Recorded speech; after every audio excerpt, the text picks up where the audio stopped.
यशायाह भविष्यवक्ता की पुस्तक अध्याय 34। यशायाह 34।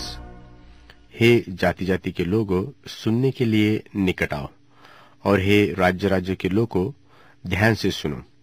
पृथ्वी और जो कुछ उसमें है, जगत और जो कुछ उसमें उत्पन्न होता है, सब सुनो। यहोवा सब जातियों पर क्रोध रखता है, और उसकी सारी सेना पर उसकी जलजलाहट भड़की हुई है। उसने उनको सत्यानाश किया और संहार होने को छोड़ दिया। उनके मारे हुए फेंक दिए जाएंगे, और उनकी लोथों की दुर्गंध उठेगी, और उनके लोहू से पहाड़ गल जाएंगे, और आकाश के सारे गण जाते रहेंगे, और आकाश कागज की नाई लपेटा जाएगा। और जैसे दाखलता व अंजीर के वृक्ष के पत्ते मुरझा मुरझा कर जाते रहते हैं, वैसे ही उसके सारे गण धुंधला होकर जाते रहेंगे, क्योंकि मेरी तलवार आकाश में पीकर तृप्त हुई। देखो, वह न्याय करने को एदोम पर और उन पर पड़ेगी जिन पर मेरा शाप है।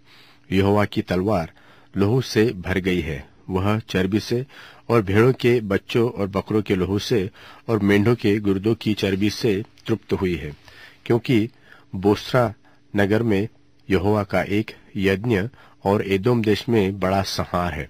और उनके संग जंगली सांड और बछड़े और बैल बद होंगे, और उनकी भूमि लोहू से पटाई जाएगी। वहां की मिट्टी चर्बी से अधा जाएगी, क्योंकि पलटा लेने को यहोवा का एक दिन और सियोन का मुकदमा चुकाने के लिए बदला देने का एक वर्ष नियुक्त है। और एदोम की नदियां राल से और उसकी मिट्टी गंधक से बदल जाएगी, और उसकी भूमि जलती हुई राल बन जाएगी। वह रात दिन न बुझेगी, उसका धुआं सदैव उठता रहेगा।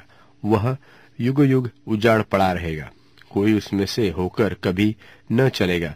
उसमें धनेश पक्षी और शाही पाए जाएंगे, और वह उल्लू और कौवे का बसेरा होगा। और वह उस पर गड़बड़ की डोरी और सुनसानी का साहुल तानेगा। वहां न तो रईस होगे और न ऐसा कोई होगा जो राज्य करने को ठहराया जाए। और उसके सब हाकिमों का अंत होगा, और उसके महलों में कटीले पेड़ और गड्ढों में बिच्छू पौधे और झाड़ उगेंगे। और वह गिधड़ों का वासस्थान और शुतुरमुर्गों का आसन होगा। वहां निर्जल देश के जंतु सियारों के संग मिलकर बसेंगे, और रोआर जंतु एक दूसरे को बुलाएंगे। और वहां ललित नाम जंतु वासस्थान पाकर चैन से रहेगा। वहां उड़ने वाले सापिन का बिल होगा, और वे अंडे देकर उन्हें सवेंगे और अपनी छाया में बटोर लेंगे। और वहां गिद्ध अपनी अपनी साथिन के साथ इकट्ठे रहेगी। वह यहोवा की पुस्तक से ढूंढकर पढ़ो, इसमें से एक भी बात बिना पूरा हुए न रहेगी, और कोई बिना जोड़ा न रहेगा। क्योंकि मैंने अपने मुंह से यह आज्ञा दी, और उसी की आत्मा ने उन्हें इकट्ठा किया है, और उसी ने उनके लिए चिट्ठी डाली, और उसी ने अपने हाथ से डोरी डालकर उस देश को उनके लिए बांट दिया। और वह सर्वदा उनका ही बना रहेगा, और वे पीढ़ी से पीढ़ी तक उसमें बसे रहेंगे।